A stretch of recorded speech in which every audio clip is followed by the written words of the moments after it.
जहां सच कहने वाले हार जाएं और झूठ बोलने वाले आपका मुंह बंद करा दें, वहां टूट फूट इतनी बढ़ जाती है कि जुग्राफिये ही बदल जाया करते हैं। याद रखिए, सच कहने वाले हार कर भी जीत जाते हैं और झूठ बोलने वाले जीत कर भी हार जाते हैं। आज पाकिस्तानी कौम सच और झूठ की लड़ाई में हैरान और परेशान नजर आती है। हर कोई अपनी मर्जी का सच कहना और सुनना चाहता है, लेकिन आखिरी फतेह उस सच की होती है जो बहुत तल्ख है। आज आपको अपने इर्द गिर्द जो अफरा तफरी और बेयकीनी नजर आ रही है, उसकी बड़ी वजह यह है कि सियासत के अक्सर खिलाड़ी पूरा सच नहीं बोल रहे। आज के पाकिस्तान में पूरा सच सामने लाना बहुत मुश्किल है। कहीं किसी की सियासी मजबूरियां आड़े आ जाती हैं और कहीं अरशद शरीफ का अंजाम सामने खड़ा नजर आता है। हमारे वजीर आजम शहबाज शरीफ ने दावा किया है कि एक माह कबल इमरान खान ने एक कारोबारी शख्सियत को उनके पास भेजा और कहा कि दो मामलात पर मुज़ाकरात कर लेते हैं। पहला ये कि आपस में सलाह मशवरे से नए आर्मी चीफ का तकर्रर कर लेते हैं और दूसरा ये कि नए इंतखाबात की तारीख पर बात कर लेते हैं। शहबाज शरीफ ने इन दोनों मामलात पर बातचीत से इनकार कर दिया। ताहम पेशकश की कि आइए मैसाक जमहूरियत और मीसाक मईशत पर बात कर लेते हैं, और यूं बात आगे ना बढ़ सकी। शहबाज शरीफ ने यह नहीं बताया कि उन्होंने 5 माह कबल तहरीक इंसाफ से मुज़ाकरात के नतीजे में कौमी असम्बली तोड़ने का फैसला कर लिया था, लेकिन फिर अचानक इस फैसले से बैक आउट क्यों कर गए। जी हाँ, मुझे शहबाज शरीफ और इमरान खान की तरदीद की कोई परवाह नहीं। आजकल ये दोनों एक दूसरे को चोर और लुटेरा करार दे रहे हैं, लेकिन मई के तीसरे हफ्ते में बैक चैनल से उनके मुज़ाकरात फैसला कुन मरहले में दाखिल हो गए थे। ये भी मत भूलिए कि इससे पहले इमरान खान ने एक कारोबारी शख्सियत के जरिए आसिफ जरदारी से भी राब्ता किया और उनको तोड़ने की कोशिश की, लेकिन उन्होंने कारोबारी शख्सियत से सॉरी कह दिया, जिसके बाद इमरान खान ने ताकतवर हलकों के जरिए मुस्लिम लीग नून से मुज़ाकरात शुरू किए। मुस्लिम लीग नून के लिए सबसे बड़ी मुश्किल उसके इत्तेहादी थे।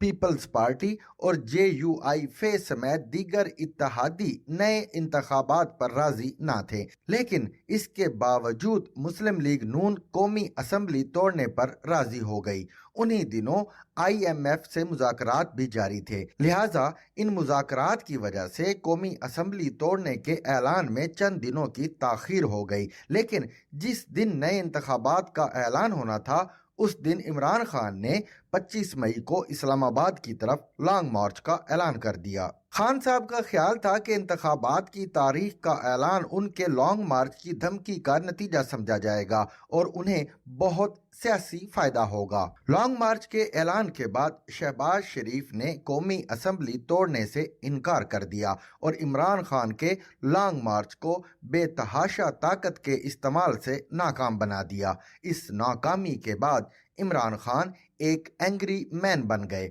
और उन्होंने फौजी क़यादत को मीर जाफर और मीर सादिक से तशबीह देना शुरू कर दी, क्योंकि मीर सैयद जाफर अली खान नजफी दरअसल नवाब सिराजुद्दौला के आर्मी चीफ थे, जिन्होंने अंग्रेजों के साथ मिली भगत से अपनी ही फौज को शिकस्त से दो चार किया था। खान साहब दिन के वक्त जलसों में आर्मी चीफ को मीर जाफर कहते और रात की तारीकी में उनसे मुलाकातों की कोशिश करते।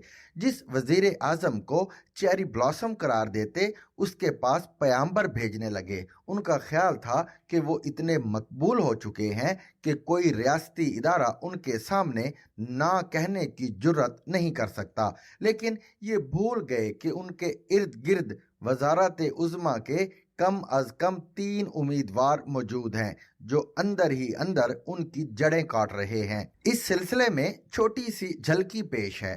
फरवरी 2021 में जनरल कमर जावेद बाजवा उस वक्त के वजीर आजम इमरान खान से मिले और उन्हें खबरदार किया कि आपकी पार्टी के अंदर गड़बड़ शुरू हो चुकी है, लिहाजा आप अपने MNA साहिबान की नाराजियां दूर करें। اگر آرمی چیف کی نیت میں فطور ہوتا تو وہ عمران خان کو خبردار کیوں کرتے؟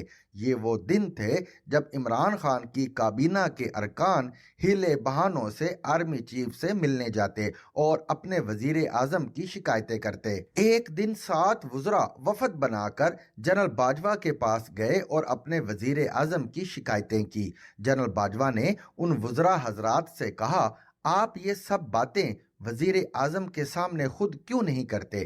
وزراء صاحبان نے کہا، خان صاحب ہماری بات نہیں سنتے۔